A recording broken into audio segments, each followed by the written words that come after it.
Gilgamesh, a buried masterpiece. Shelley Colleen Black. Based on cartoonist Shotaro Ishinomori's manga of the same name, the sci-fi anime masterpiece Gilgamesh was originally presented in 1976. In the early 70s, Ishinomori experienced one of his greatest and most productive periods, creating popular children's television programs like Masked Rider and Android Kikator. While creating these works, Ishinomori was also attracting considerable attention with numerous sci-fi works in manga, his main field of preferred artistry. His most important work, the Rue trilogy, highly popular among his fans, was just one of the seminal works to be created during this creative era. The final volume of the Rue trilogy concluded in 1975. It could be said that the direction, grand scale, and hero named Tatsuya place Gilgamesh, drawn the following year, as the fourth work in this series. The story's bold development recalls Ishinomori at his finest, a somber city boy unexpectedly drawn into a single incident, looking on in helpless amazement as the scale grows to include the whole universe. By nature, Ishinomori was fascinated by the new. He quickly brought in elements of paranormal mysteries and the supernatural, including UFOs and ESP, phenomena that was currently experiencing a boom in Japan, a cultural catalyst propelled by cult philosopher Uri Geller's tour to the Orient. By arranging these contemporary concepts with his specialty, ancient civilizations, Ishinomori masterfully sublimated these elements into a singular sci-fi epic. Composed with such varied ideas, Gilgamesh was presented as an unprecedented and unique work, and it created a sensation among discriminating sci-fi lovers. This work, with its shocking depictions of things taboo in boys' magazines, mystery elements to stir a reader's curiosity, and liberal interweaving of scientific subjects with then unfamiliar words like cloning technology, was such an achievement that, read even now, the material hardly feels dated. But ironically, hidden in the shadows of such hits as Masked Rider and Ganbare Robocon, Gilgamesh never received an equally high recognition, and never became a hit of equal caliber. Gilgamesh was not any less interesting than the others, but it never broke out of a decidedly seminal, popular canon of previous work. Even for keen Ishinomori fans, Gilgamesh was relegated to mere fragments of cultural manga memory. But similar to the themes in Gilgamesh, its future was about to be reborn. Salvaged after 27 years. Alice Folks. The genesis of the Gilgamesh anime goes back 5 years before its air date, when Kansai Telecasting began planning a project to dramatize the Ishinomori tale that would come to be produced by Japan Visitech. At the time, Visitech was not primarily known for its animated programs, but rather news shows, TV dramas, and games. Years later, Visitech would receive accolades for their CG and visual effects for such series as Ultraman and Zoid. At the time, however, Gilgamesh was only the second animated program Japan Visitech had ever produced, and this fresh perspective would make Visitech the perfect company for the task. To create a sci-fi drama for a nighttime time slot with extravagant visual effects, a number of Ishinomori's titles were suggested, but among these more culturally popular candidates, it was the conspicuous Gilgamesh that received considerable attention. Because it was to be a late-night program, and because there was nothing else like it, Gilgamesh seemed to be the most appropriate for the mission. That mission? To find a story familiar to those in the know. And, thusly, it was decided to produce Gilgamesh, but as a live-action series. Not surprisingly, the project was strangled in development hell for years. And then, just like in the anime, the tomb of Gilgamesh is discovered years later. Gilgamesh, the anime, would soon see the light of day. In 2001, Japan Visitech moved full force into the animation business, producing a new version of Cyborg 009. It was a 51-episode run, and as the production was passing its middle phase, the dormant Gilgamesh screen version plan resurfaced as a possible follow-up to 009, now to be produced as an animated program. Though the mode of expression was different, changing from live-action drama to an animated work, there was to be no change in story. Soon, another plan was constructed, with the lofty goal of creating a strong animated drama with a live-action feel that adults can appreciate. And a new staff was assigned. Previously hidden among Ishinomori's many other, more famous tales, Gilgamesh would, against all odds, be assisted by its powerful personality and harshness on its way to the screen. The Epic of Gilgamesh, reincarnated. Blake Shepard. With the change of plans from live action to animation, production on Gilgamesh began. But to fit into the medium of 21st century anime, Gilgamesh would be refined from its very foundations. Cloning, so novel when the story was first released, was now a living, breathing, and controversial reality. In turn, the concepts of ESP and immortality were dated, trite, relegated to fringe novelty. Shotaro Ishinomori was always ahead of his time and was a constant innovator in his creations. And to give such an author's work its due, creating innovative images would be paramount to keeping the spirit of the original Gilgamesh and the vision of its creator to life on its way to the screen. The recently produced Cyborg 009 and Android Kikator all faithfully depicted Ishinomori's drawing style and story structure. And while all these programs were incredibly well received, the vision for Gilgamesh was to deliberately steer clear of that method, creating a new work rather than relying on simple sentiment and nostalgia. Retaining technological elements such as cloning, spiritual themes such as the search for immortality, the story's great philosophical pillars about the meaning of the universe and human existence, the creation of a thoroughly original anime universe began. As a token, the names of the Madoka children also remained. The story would be adapted by none other than Akio Satsukawa, the screenwriting virtuoso of Neon Genesis Evangelion. His keen composition keeps the viewer confused with exchanges of jargon and inverted order, but true detectives would be rewarded by answering riddles and questions as time goes by. In our microwave culture, the dialogue progression may seem unkind or foolish to a bring-me-the-numbers Hollywood mentality, but this nuanced and seductive storytelling achieves the goal of truly great art, to stir the viewer's imagination.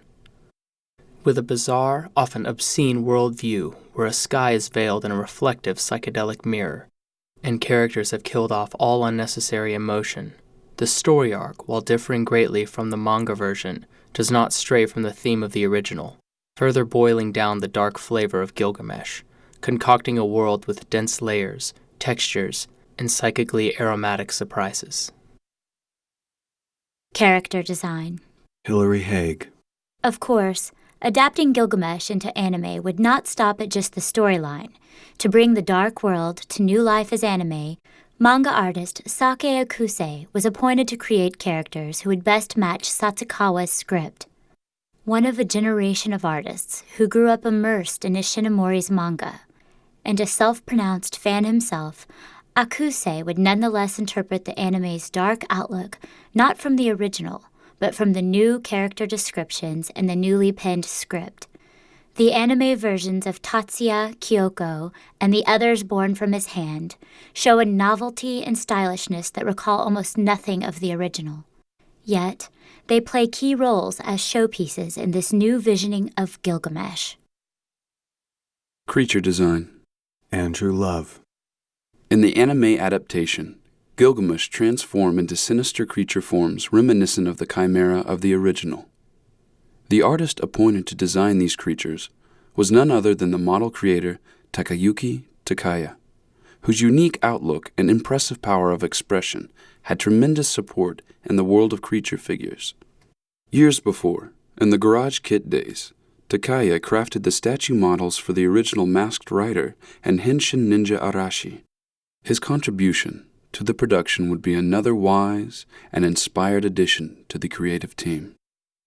Since Gilgamesh are formed of antimatter, Takaya's charge was not to recreate animal motifs like the writer villains, but rather to express the formless, to give intangibles like light or darkness, feelings such as joy, or concepts like luxury, actual form. He was handed only layouts, a design notebook, and notes from the director.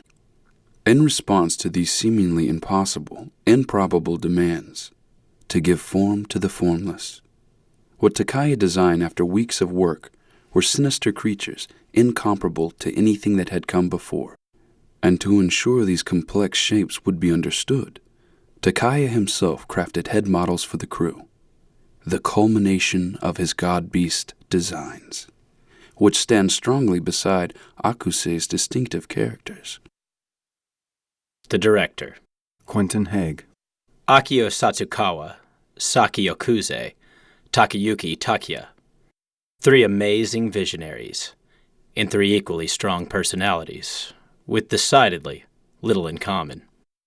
The man given the baton to conduct this bittersweet symphony was director Masahiko Murata. A lover of movies, of manga, and of animation, Murata's sensibilities are born from an uncommon power, and those sensibilities of artistry are matched only by his obstinate attention to the details of cinematic composition. Cutting his teeth in production with storyboarding numerous works set in dark worlds, such as Boogie Pop Phantom and Lane, Murata made his directorial debut with the acclaimed Majin Kaiser, a noted work admired for its bold yet detailed direction. A relatively new visionary in directing anime, one cannot help but see Gilgamesh and realize the obvious. His skill has united 3 very strong personalities in a unique visual harmony. Gilgamesh is a stunning work from a director whose skill and gentle character has secured the trust of a uniquely gifted staff of artists. The main theme, the bond between siblings. Caleb Martinez. When Akio Satsukawa arranged the original manga into the structure of this anime series, he took the most care with the relationship between the story's heroes, Tatsuya and Kyoko Maruka, actually overlaying creator Ishinomori himself onto Tatsuya, and Ishinomori's older sister onto Kyoko. Their bond became the story's core. In discussing the writer Shitoro Ishinomori, one cannot ignore the influence of the writer's older sister, Yue. Still in his second year of high school, Ishinomori made a startling debut in 1954 with Nikyu Tenshi. It was in these formative years when most people determine their career path, and naturally, Ishinomori's heart beckoned to the possibility of becoming a manga artist. But manga and comics are not the cultural touchstone or economic boon to Hollywood they are today. And in an age when the wider society did not recognize manga artists, Ishinomori met with fierce opposition from those around him, to entering a precarious field with no real security. Only one person stood behind him, his older sister, Yue. In a little-known interview conducted while he was still alive, Ishinomori said of his sister, "She encouraged me by saying, 'Do what you love, because that's the best path to happiness.' Since she's the only one who understands and is my only supporter, I'll try my best for her sake," he told himself. "I will draw." True to his word, Ishinomori moved to Tokyo to try to make a living as a manga artist. Yue, however, was frail and suffered from asthma from a very young age. In the midst of his busy day-to-day life as a manga artist, in order to obtain the treatment she so badly needed, Ishinomori summoned Yue to the apartments in Tokyo where he worked. But in March of 1959, the eve of her 23rd birthday, Yue suffered an abrupt asthma attack. She died suddenly. Devastated by her sudden passing, it took years before Ishinomori would recover from this tragic loss.